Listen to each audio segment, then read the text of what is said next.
The European Jew gets a windfall. A massive amount of wealth now comes his way. How? The hadith was that the earth would yield up its treasures to Dajjal. A child was playing, a black child, was playing in a village in South Africa. And this child, in the middle of the 19th century, found a big stone, glittering stone. Child took it home, showed it to the parents.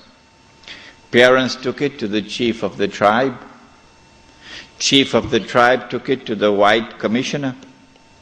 White commissioner sent it to Cape Town or Johannesburg, one of these places, to have it examined, and promptly came the reply that this was a huge diamond. You think that happened by accident? You're living in Disneyland. No, the stage was now set when that diamond was discovered. Because now we know where the diamonds are located.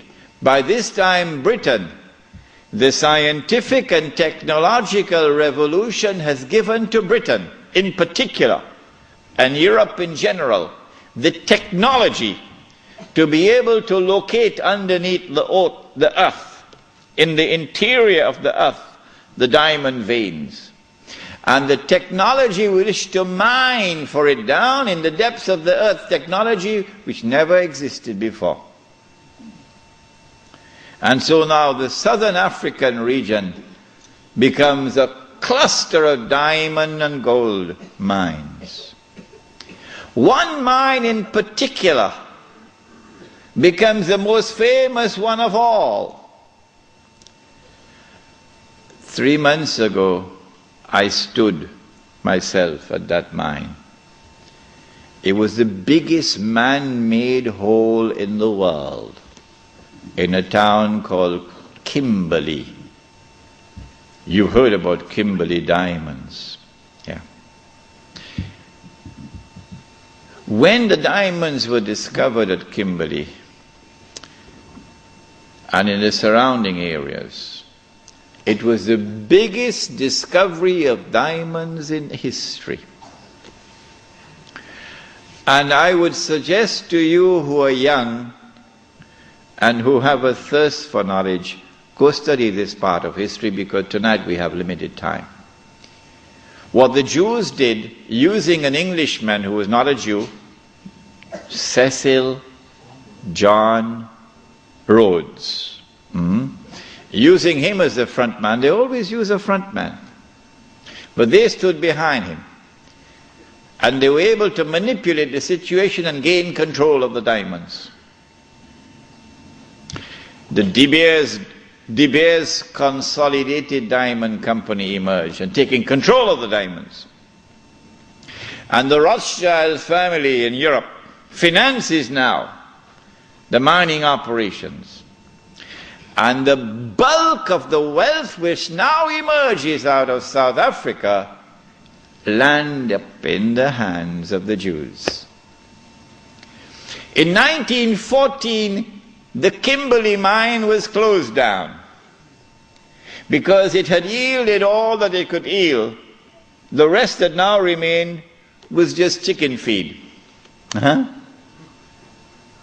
So they closed it down in 1914. When I went to that diamond mine in Kimberley, there were wheelbarrows filled with plastic cubes to show you, give you an estimate of how many diamonds came out of this diamond mine. There were 5 huge barrows filled, brim, heaping with these plastic cubes. That's how many diamonds they got. And these were sold in the market, the international market, at the premium price, because they cornered the market through the consolidated De Beers to establish a monopoly to ensure that the price would not come down. The Prophet ﷺ cursed that. When Kimberley was closed down in 1914, the European Jew now had amassed the maximum wealth he could amass at that period of time. This is just about 17 years after the Zionist movement was established. Within these 17 years, Dajjal had struck and had delivered to the European Jew this massive windfall of wealth. And so now they are ready, in 1914, to move to the next stage. The philosophical and political systems are already in place, and now the military attack. To destroy the Khilafah, you'll have to destroy the Ottoman Empire. And you cannot destroy the Ottoman Empire with 5,000 Jews in an army. You need a world war to destroy the Ottoman Empire. That's a tall order. So what you do is you plan a conspiracy. And you stay behind so that your fingerprints are not on the crime. In other words, you plan a September the 11th. Huh? The attack took place in the summer of 1914 when the Grand Duke Franz Ferdinand was assassinated in Sarajevo. In the summer of 1914 there were 6 major powers in Europe. And there was one dark horse across the Atlantic. No one knew how fast it could run because it had never run in a race so far. One dark horse across the Atlantic. And 6 major powers in Europe. They were number 1, Russia, France, Britain, Germany, Austria-Hungary, that's 5. What's number 6? Turkey. Ottoman Islamic Empire. Ain't no Turkey as yet. Ottoman Islamic Empire. These are the 6 major powers. How can you bring about a world war which would result in the dismantling of the Ottoman Islamic Empire? You've got to do some good planning to do this one. When they attacked and assassinated the Grand Duke Franz Ferdinand, they left footprints which led to Russia.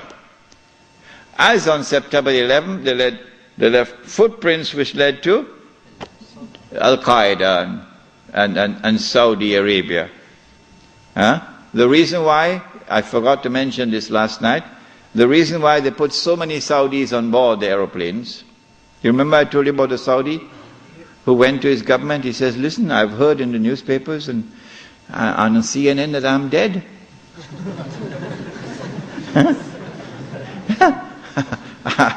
It seems to me as though I'm alive.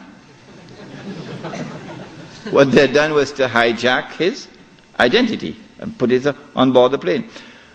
I forgot to mention to you last night why they had put so many Saudis.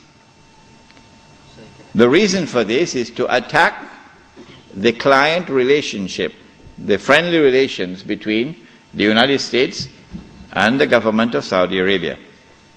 If you can replace this with a new relationship of mistrust and hatred and enmity, it'll now facilitate the Jews when they launch their big war to take control of the Saudi oil, which is about to happen. This is why they put so many Saudis on board the aeroplanes. Good. They left footprints which led to Russia. And so Austria-Hungary had no option but to declare war on Russia. But Britain and France already had a treaty, a defense treaty with Russia. The Secretary of State, the Foreign Minister in Britain, was a Jew. And so Britain and France now had to declare war in favor of Russia against Austria-Hungary. But Germany has the same racial ties with Austria-Hungary, so Germany is now forced to enter the war on the side of Austria-Hungary. So they have succeeded. Whoever planned that assassination has succeeded in bringing all these powers now in Europe into a state of war. All that is left now is what they call the sick man of Europe. Who is that?